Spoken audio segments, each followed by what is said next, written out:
This Friday afternoon, July through 1st, the American West remains under intense wildfire pressure as the nation honors 4 firefighters lost in Colorado. As of this Friday afternoon, 87 large fires are burning across 16 states, with a rare dangerous fire weather event forecast for tomorrow, Saturday. So far this year, 44,004 fires have burned more than 4.8 million acres nationwide, well above the 10-year average.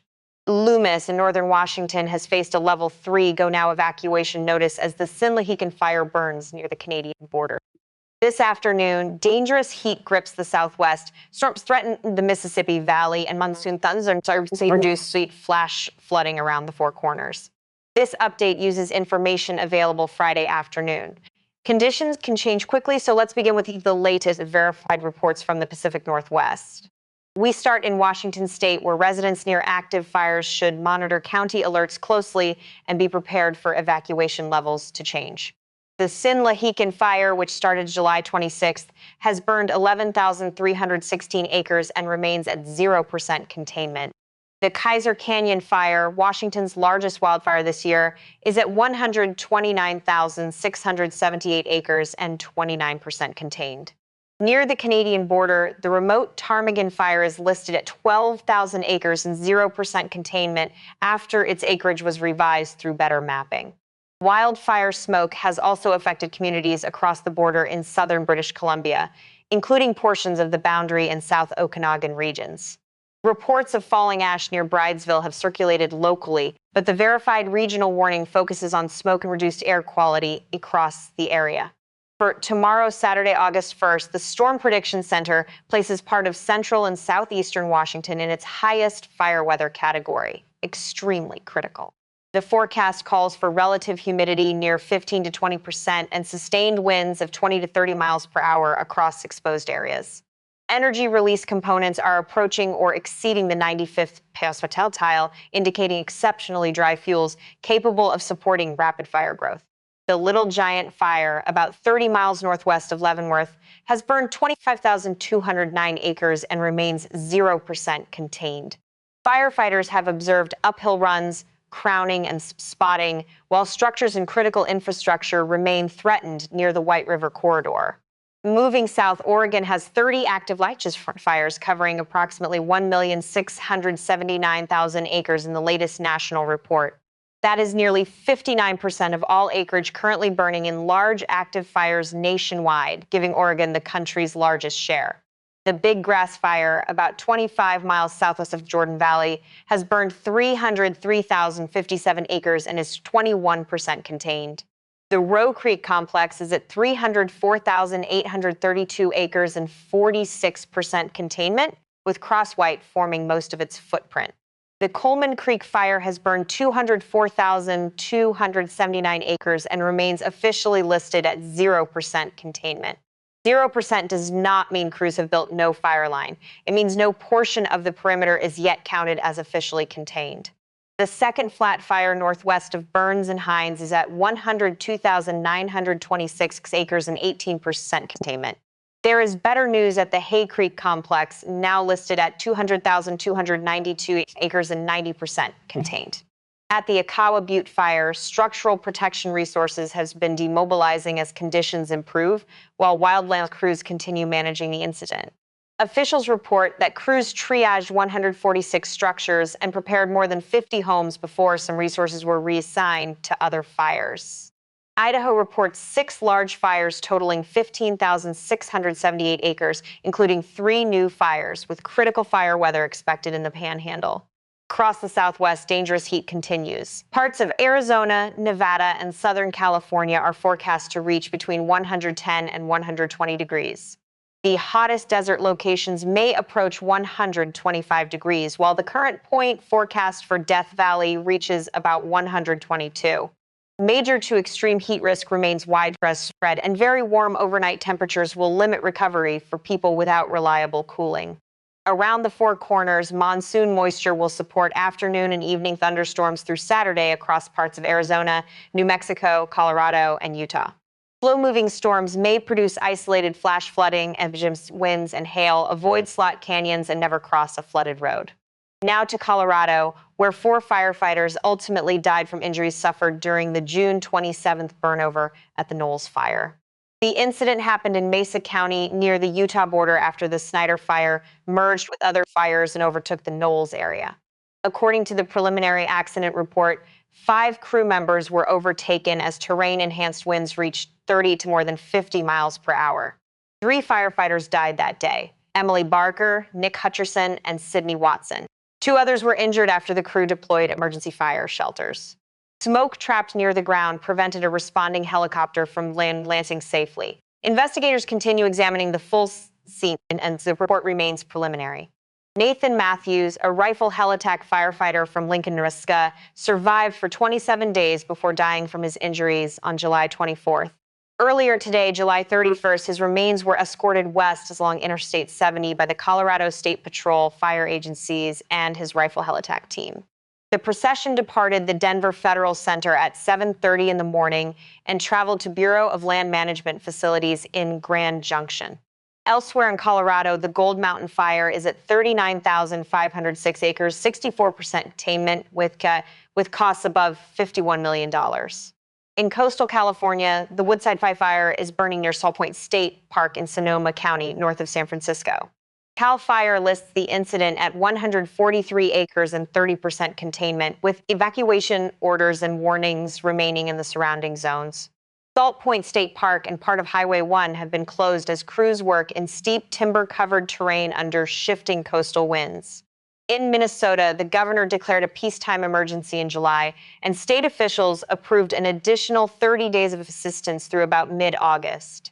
At the peak of the northern Minnesota fires, roughly 8,000 campers were evacuated, along with other visitors and residents near affected areas. During the worst smoke in mid-July, Minneapolis has briefly recorded the poorest air quality among major world cities tracked at that time. Conditions have improved enough for additional Boundary Waters entry points to reopen, including limited day use access beginning today, July 31st.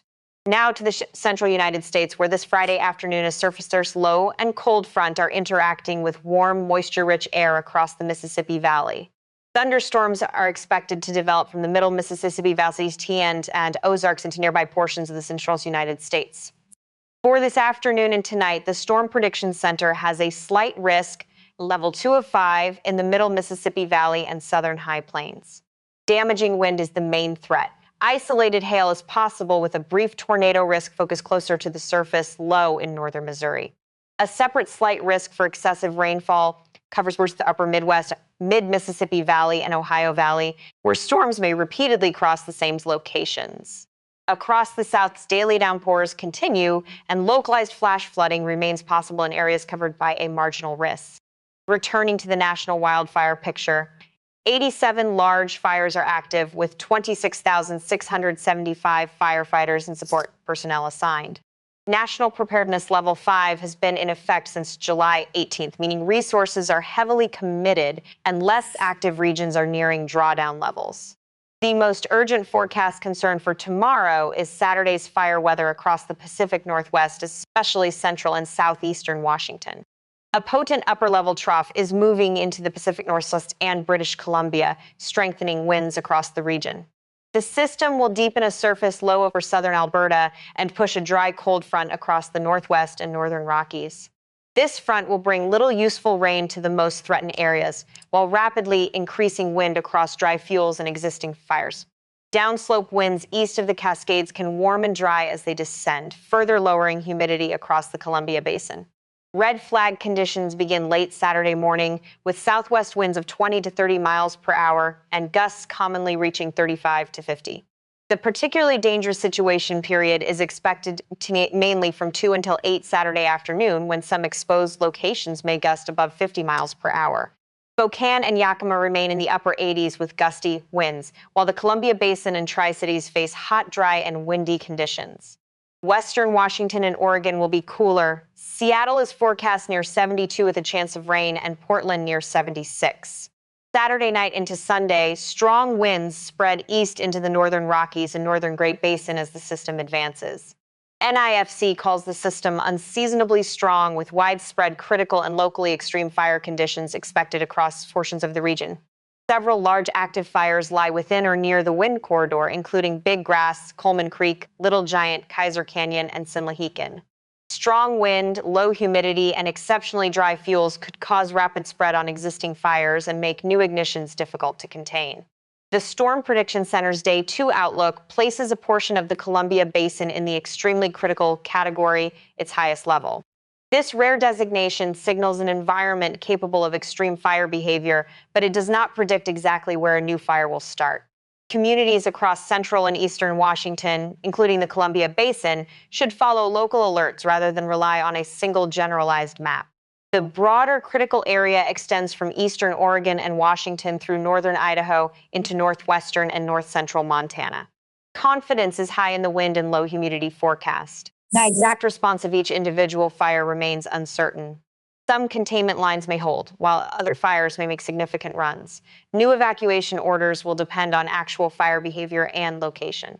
One driver is a 700 millibar jet, roughly 10,000 feet above sea level, forecast at 35 to 45 knots.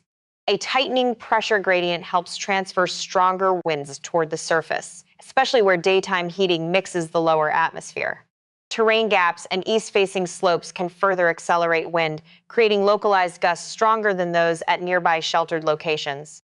With humidity near 15 to 20% and fuel indices near or above the 95th percentile, the environment is exceptionally receptive to fire spread. That does not guarantee every fire will erupt. It means any ignition or containment breach could become dangerous much faster than under normal conditions. Fire growth will depend on ignition timing, terrain, fuel continuity, wind alignment, and whether flames cross existing natural or constructed control features. The strongest winds are expected Saturday afternoon and evening, so residents should complete preparations before conditions reach their peak. Do not wait to see flames before acting. If officials issue a Level 3 evacuation, leave immediately by the designated route. Under these winds, smoke can reduce visibility quickly, falling branches may block roads, and power interruptions may affect communications. Keep phones charged, enable emergency alerts, and use county sheriff and emergency management pages for the latest evacuations information. For historical perspective, several 19th century Oregon fires were estimated at hundreds of thousands of acres, although those early figures carry substantial uncertainty. Modern major fires include the roughly 500,000-acre Biscuit Fire, the 558,000-acre Long Draw Fire, and the 400,000-acre Bootleg Fire. Big Grass and Roe Creek are already above 300,000 acres each, placing them among Oregon's largest modern wildfire incidents. Unlike a simple historical ranking, the current emergency involves dozens of simultaneous fires competing for crews, aircraft, engines, and logistical support. Year to date, the nation has recorded 44,004 fires and 4,818,250 acres burned. That is about 28% above the 10-year average in fire count and roughly 33% above average in acres burned. August often brings continued large fire potential across parts of the West, but future acreage will depend on weather, ignitions, and suppression progress. The Knowles tragedy is a reminder that wind and sudden changes in fire behavior can become deadly, even for trained and experienced crews. However, Saturday's Northwest forecast should not be described as identical to Knowles. The terrain, fires, operations, and circumstances are different. The verified message is serious enough. A rare PGS extremely critical fire weather episode demands preparation, attention, and fast response to official instructions. This remains a developing situation. Fire size, containment, evacuation zones, and air quality may change after this Friday afternoon report is recorded. If you are in Washington, Oregon, Idaho, or Montana, know your evacuation route, prepare a go bag, and keep enough fuel in your vehicle. In the Southwest, limit outdoor exertion, stay hydrated, seek air conditioning, and never leave children or pets inside a vehicle. In wildfire country, avoid outdoor burning, secure trailer chains, and do nothing that could create a spark in dry grass. This summer, Emily Barker, Nick Hutcherson, Sydney Watson, and Nathan Matthews died from injuries suffered at the Knowles fire. We honor their service. Follow evacuation orders immediately, never drive around a road closure, and give firefighters and emergency crews the space they need. If this update helps you understand the situation, like, subscribe, and turn on notifications for continuing verified coverage. Never forget, never become complacent, never stop learning. I'll see you in the next update, and please stay safe there.